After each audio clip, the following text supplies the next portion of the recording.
Hey everybody, welcome back to the virtual summit on sales prospecting. I've got Matt Heinz here. Matt's been doing ABM for the last 8 years before it had a name, right?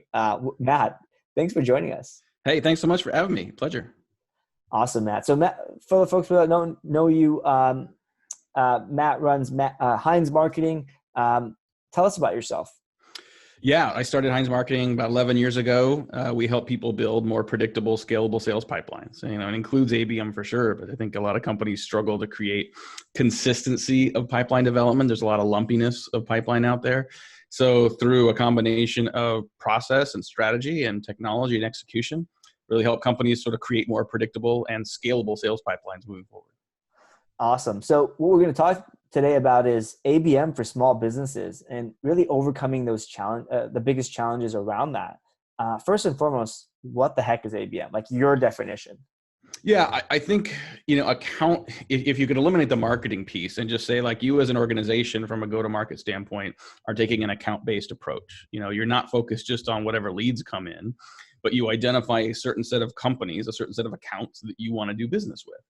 So a good account-based program has two things in common. I think one, it requires an integrated approach between sales and marketing to have a consistent approach to the prospect, a consistent set of targets, but also a consistent integrated approach to communicating with the prospect. ABM also requires that you understand and take into account the buying committee. There isn't just one or two people in the organization that are buying. There's multiple people that make up the decision-making group within the organization. So your job as a marketer and a sales team is not just to identify who those people are, but to work to build internal consensus amongst them so that they will more efficiently buy. And so I think the keys to programs that make them account-based programs are one, sales and marketing working in a cohesive way together, and two, understanding and leveraging that internal buying committee. Love it. Speaking of sales and marketing working together, I feel like those two folks or teams always point fingers at each other. Like, no, you didn't give me good leads this month. That's why I didn't close pipeline. Or, I think as time goes, they're working more hand in hand. Maybe there's a liaison. How do you think that you're just going to get started in accounts-based marketing, or even just getting the sales and marketing teams to be working together, integrated? How do you get started on that front? Well, I think you have to start with the approach you take to account-based. This is not a marketing campaign. This is a culture change, right? This is a whole different way of going to market. And so, I've seen companies say, oh, we're doing ABM. And if it's really just target account selection and direct mail going out to a list, like that's just marketing. If you're doing a true account-based approach, sales has to be on board from the beginning. You have to have an integrated approach to objectives and to execution. If you don't have that and you aren't and you're willing to stay committed to that, this is not a 2 or 3 month campaign. This is a sustained integrated effort across a longer period of time. So before you even get to the point of execution, let alone developing strategy, ensuring you've got sales and marketing leaders that are bought off on doing this for the long term is critical to its success. Yeah, absolutely. That makes sense. I love the fact that, like you're saying, get the sales resource or get them bought in. Do you find it's either sales or marketing team leading this charge? Is the CEO who's going to start this initiative? It's a great question. I've seen it successfully work where the CMO starts the process. I've seen it where a VP of sales says, hey, listen, let's get together and just do this in a more integrated way. Oftentimes these programs are successful when there's executive sponsorship, when a CEO or a board says, we need you to operate in this more integrated fashion. So it can come from all these different places. I think what's core is though, people kind of put their egos aside, realize this is not going to be business as usual, or marketing generates their leads and sales comes and follows up afterwards. This is going to be a more complicated, a more complex, a more integrated approach. But I think having that buy-off up front and having leaders that are committed to making this a change to doing business versus just, the campaign of the month, that's what makes it successful and sustainable.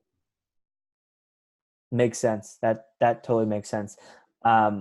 Yeah, I find that a lot of the marketing folks, I live in the marketing world of things.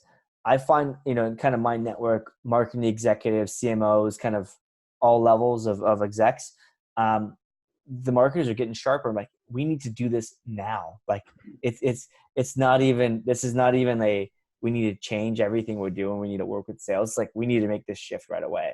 So, Well, there's a level of revenue responsibility that I think marketers are embracing now, right? I think, and for too long, marketers were seen as kind of the glorified arts and crafts department, and then we're measuring themselves on vanity metrics, clicks and likes and retweets. And I would argue that the venerable MQL, the marketing qualified lead, is itself a vanity metric now. I don't care how many leads you generated. What I care about is, did you generate the right leads from the right prospects? Are the leads you're generating, is the marketing work you're doing turning into revenue producing activity?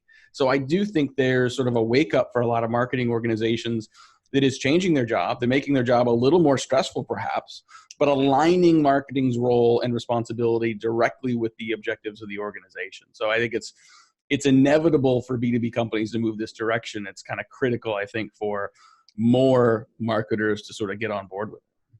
Absolutely. And I think things that, just kind of maybe even adding to this, things that were not vanity metrics before have become vanity metrics. Like we have a client that we tripled the traffic to their website, drastically increased the leads, yet it made a zero impact on their bottom line because the traffic didn't bring in the qualified leads based off of the enterprise size deals that they needed.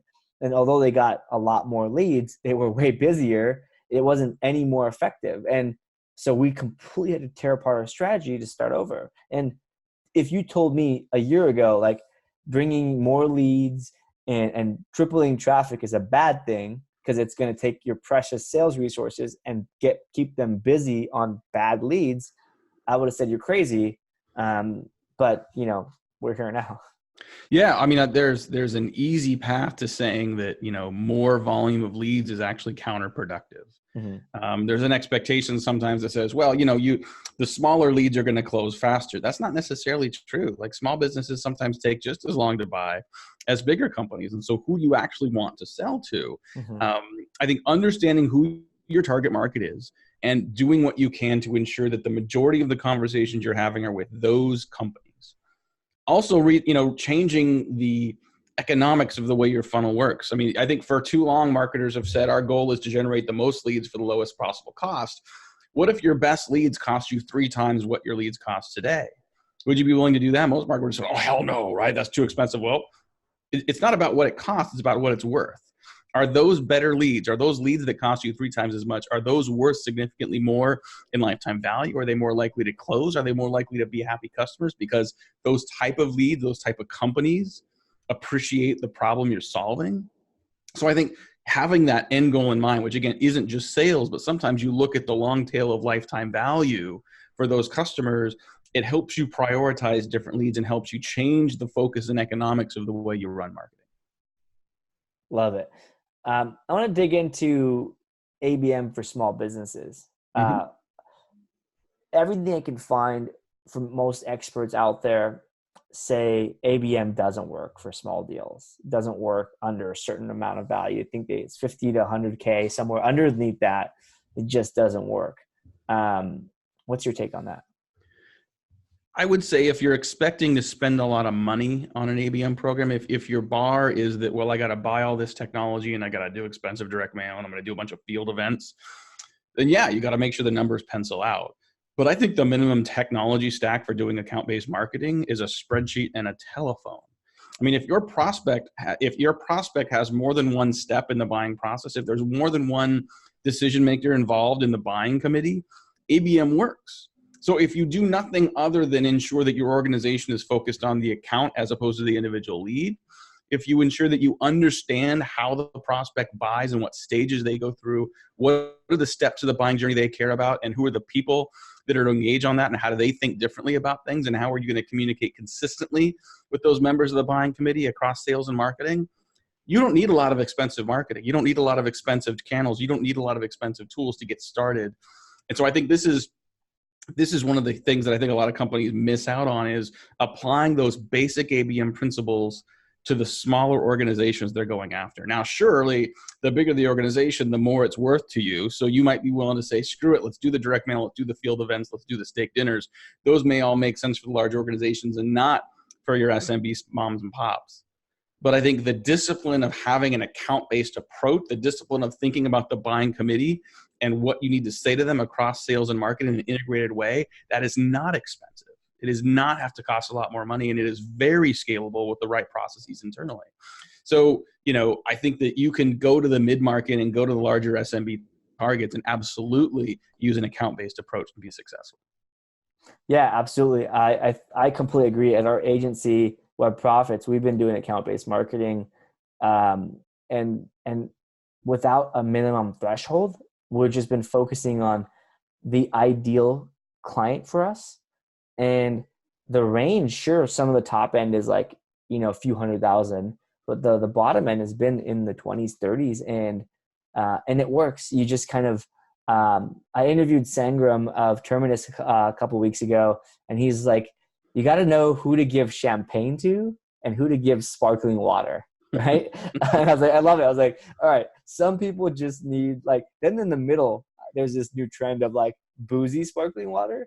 And I'm like, that's who we need. That's who we're going after. So, there's no one size fits all, but kind of going in a little deeper. So, let's say you're an early stage startup or an SMB, and you want to start ABM from scratch. Like you got nothing there. You're doing marketing. Things are working. People are buying. You have product market fit. What have you? You got some marketing channels. How do you walk me through the nuts and bolts of an ABM campaign for those folks? Yeah, I think it starts, some people say, well, it starts with account selection, which is somewhat true, but it starts with your account selection criteria. What is going to take for a prospect to become someone on your target account list? It's not just the biggest companies in your market. It's not just those with the most employees or the most revenue. What are the attributes and characteristics of companies that make them most likely to buy? And so you end up with a demographic and a psychographic profile of what those companies look for, with attributes that may not be in your database or from your they may not exist from your list vendor.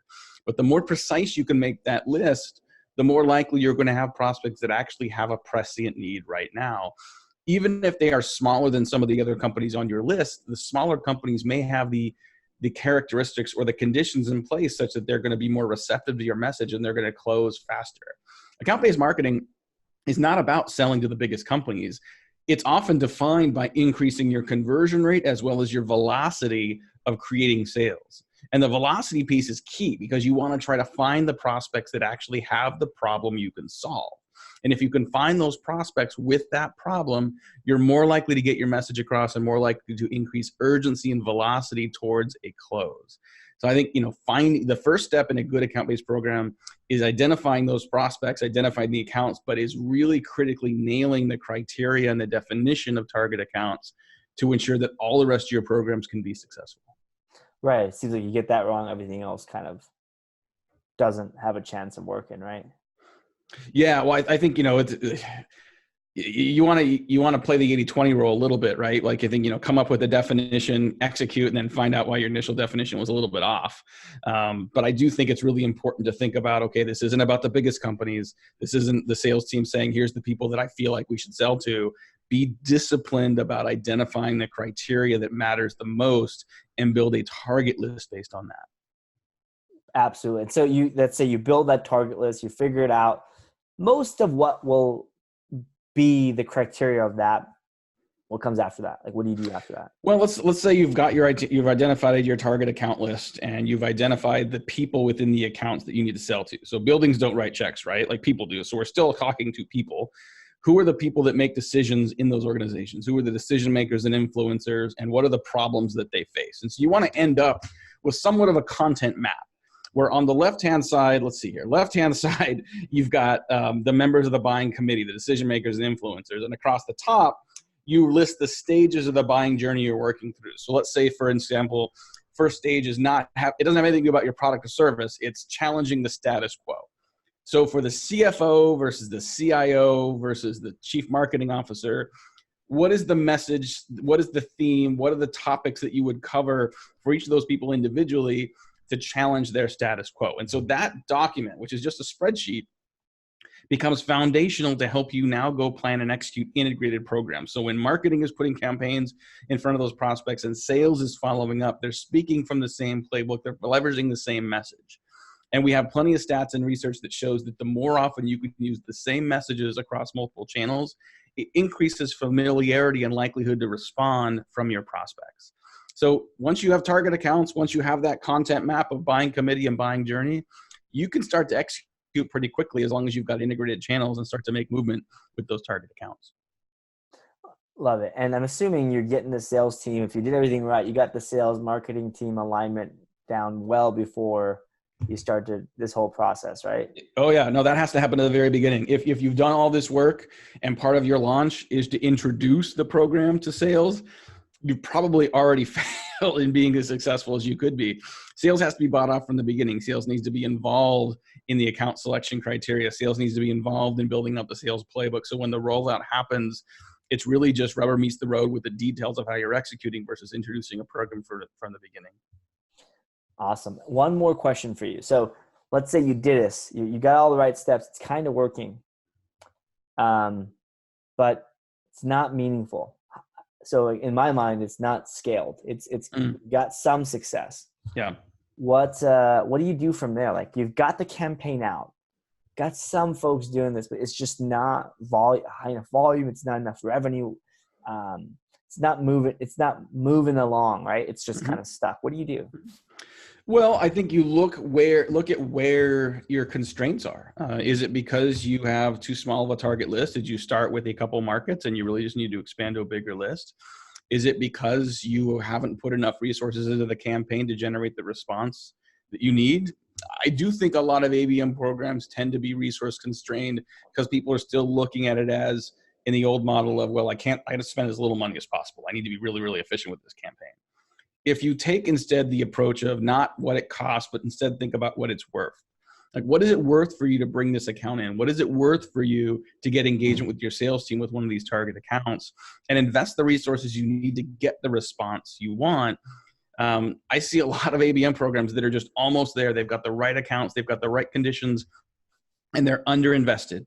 And so instead of going a little over the hump and investing a little more and getting those deals across the board, people go back to what they're familiar with. Well, that didn't work. Let's just go spend money on traffic again. Let's just go spending money on getting more leads in the tank.